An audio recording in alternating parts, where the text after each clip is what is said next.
Hello friends, Josevich here, back with some more Hearthstone Standard Ladder. Getting a little bit late in the season with our relatively off-meta C'Thun decks. Oh, running into Prince Malchezar, which is always a good time. And I know running our off-meta control decks, we're not really able... Oh. This is not excellent. I guess I'll take the buff. I don't know what else to do with this, with those options, to be honest with you. Thanks, Raven Idol. You were a spell, I guess.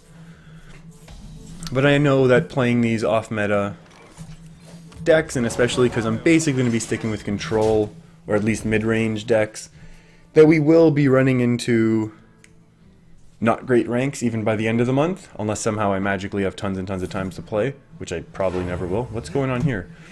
Acolyte of Pain, that's a card for sure. Let's go Azure Drake, just because I wanna get the game going. Maybe that's the wrong thing to do, to be honest with you, but it seemed fun at the time. And it can test the Acolyte really well. I mean, if he has a War Axe, sure, he just trades through us, but if he doesn't, hey, we have an Azure Drake on the board.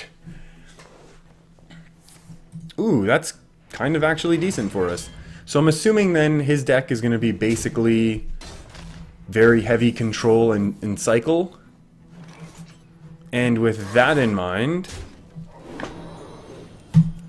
I will also play this a little bit slower. So I'm going to hang on to the Raven Idol for a turn or two in order to see if we can pick up a Fandral for some awesome value, some awesome Raven Idol value. And so our opponent's probably, yeah, Bash, that's fine. We'll just throw out another Azure Drake. This kind of makes sense with this Prince Malchezar deck in order to, one of the only ways to make it work. Even though I don't really think that people have found that this deck really, really works. But that's okay. Good for this person for fighting the good fight. I love people playing off-meta decks that are more fun. Like, look at this. Just burning tons of removal for the heck of it. I'm honestly debating Bran into Disciple of C'Thun. Because he just used a whole ton of direct damage. Like, both bashes are gone. He would need Slam, War Axe. Like, he can't even... I'm going to go ahead and do it. Because this activates both of our C'Thun minions that need 10. Or need C'Thun to be at 10 power. 10 attack. Ooh, words. And we'll see where this goes from here. I mean, if I'm assuming this deck is going to run Brawl, so I really don't want to play Twin Emps now. Shield Slam, that's fine. That's a really, really hard removal being played by our opponent here.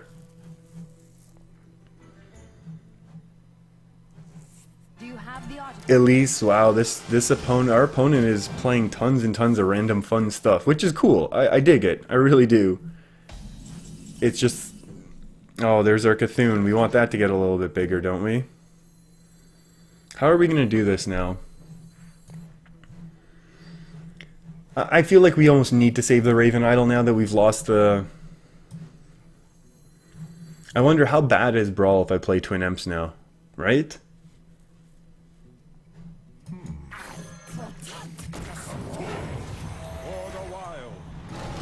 I feel like this is good enough for us. Gotta chip away a little bit of the armor. That's one Shield Slam, both Bash. No Fiery War Axes, though. No Fiery War Axes. So we'll be able to get our C'Thun up to around the nice 15, 16-ish mark. We still have a couple more C'Thun buffers to go. That's kind of terrifying. But that's okay. We'll totally be able to trade off. Right? Yeah, I think we're totally fine here. Because he attacks in, we're kind of good. Keep chipping away at that armor, though, that's for sure. Worst thing, obviously, right now is Gorehowl. But if we need to, we can swipe and attack into it. The only problem is now that there's going to be lots and lots of... The potential, at least, I should say, for lots and lots of legendaries to start getting thrown down at us. And depending which legendaries some of those are, we could actually be in for a really, really bad time, but that's okay, we'll get there. Oh, look at that sneaky move. Now if it's a Warrior N'Zoth deck with lots of cycle, plus Prince Malchezar. Yeah, we could actually be in trouble. That's really that would be a really interesting way to try and do that deck. I don't know how great it would be.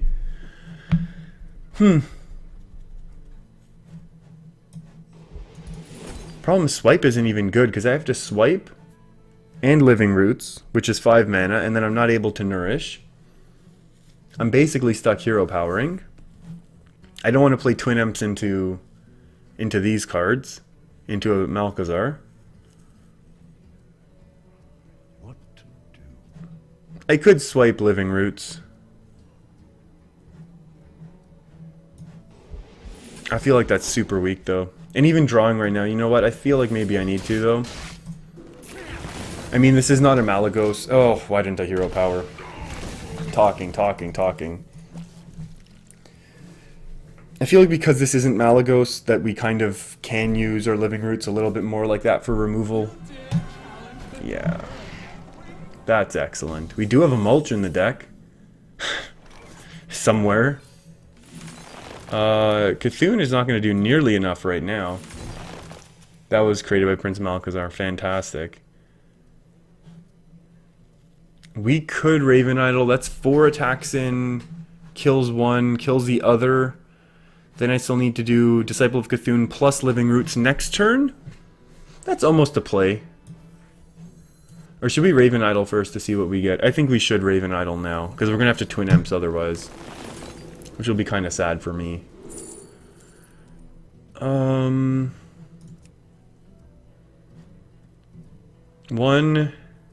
2, 3, 4.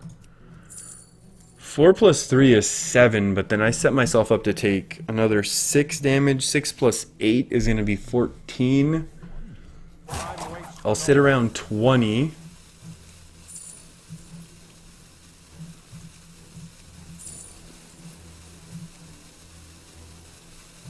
But I'll have the board. Oh my, am I able to do this in time now? Oh, I should have done this one first, right? Go, go, go. Woo! So yeah, I'll take 6 damage now, maybe 5 if he just attacks in. But all of his AoEs, really. He can't really AoE down. All his AoEs are symmetrical. So we're kind of okay here. And if he does something silly like leaving up the 2-1, which I can't imagine. If he feels like he wants to push for face, like if he got a Leroy or something, then we'd be in business. But even now, I think we can Twin Imps and buff one of the Twin Imps. And then we'd be kind of in good shape. Unless we get one of the other C'Thun, the Dark Arakoa. If we get Dark Arakoa, I might want to do that. Oh, we are so much trouble. Do we just try an MCT? 1 out of 6, or we can make it 1 out of 5. In worst case, this becomes a 5-5. Yeah, 5-5 is pretty bad, to be honest with you. Although then we can also draw. Let's do this first anyways. Fantastic. So now the question is, do we Twin Imps now or not? Or are we going to draw? And then if we are drawing, what are we even potentially drawing into? And if this is the play, then why didn't I attack in first? Like we had just talked about, everyone. Come on, friends. We're better than this. 5. He can't get through 5 easily. Do we just Twin Imps now? I think we will. I'm expecting something on my side will live. Maybe we just get outvalued now with all of the... Well, yeah, with the crazy Cro-Magus value, first of all. Maybe we should have nourished to look for the mulch. 3 out of 13. Well, 3 out of 13 is not too likely. Gets him down halfway to 4. C'Thun's not big enough to win us the game, and he still has a shield slam and 2 executes. Yeah, I think we needed those Dark Arakoas to really help us out a little bit earlier. That's kind of whatever. Oh, that's just a pain. That's just a ton of health. Does he attack the 4 in or not? I wonder. I'd say he probably does, right? Just gonna armor pass. 7. I could be in big trouble here no matter what. Well, I am in big trouble no matter what, basically.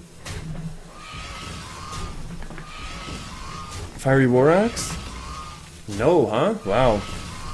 All that removal he used early on really did help him out. Obviously.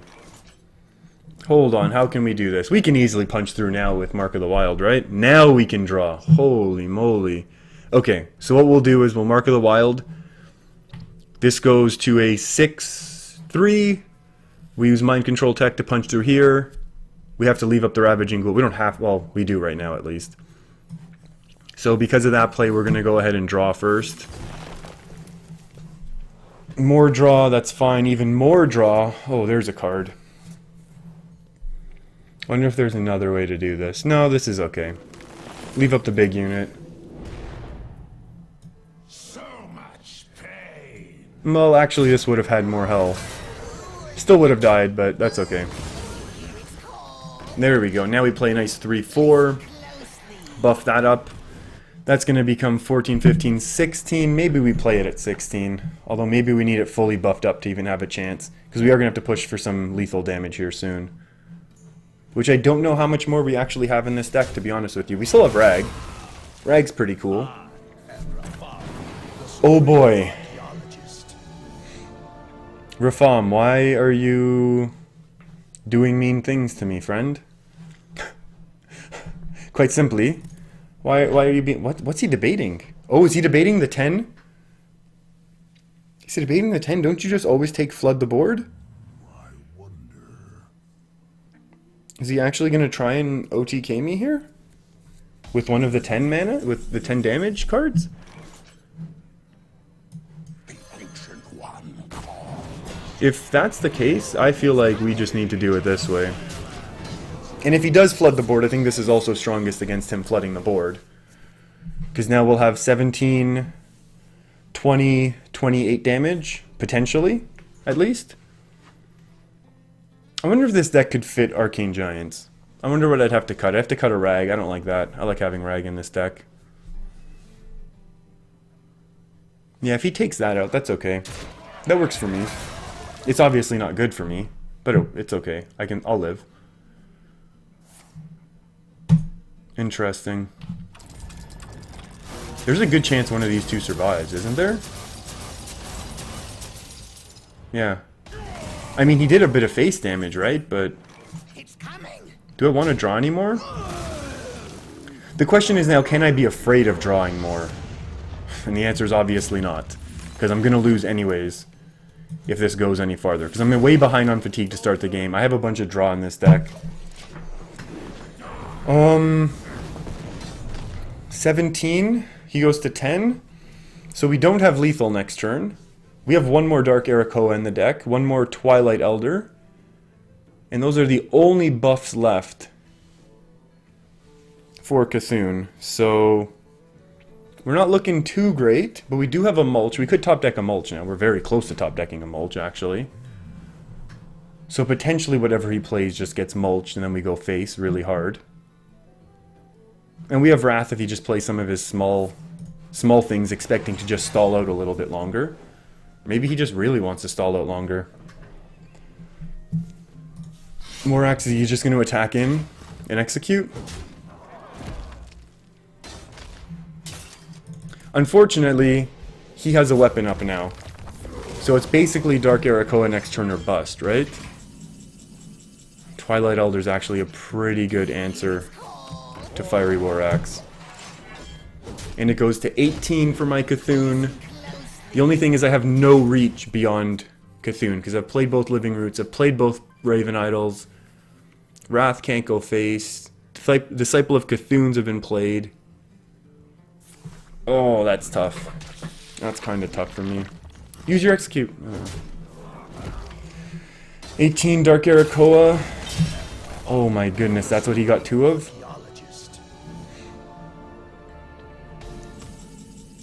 Well, let me tell you, that's a good one to get 2 of, right? The ancient one.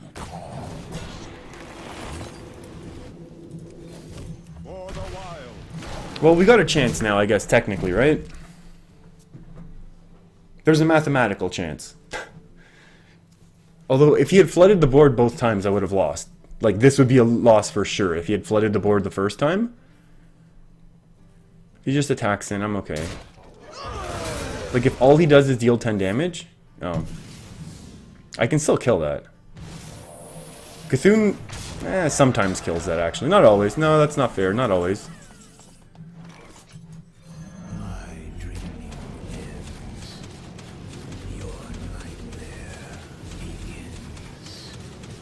No, no! Me and my big mouth!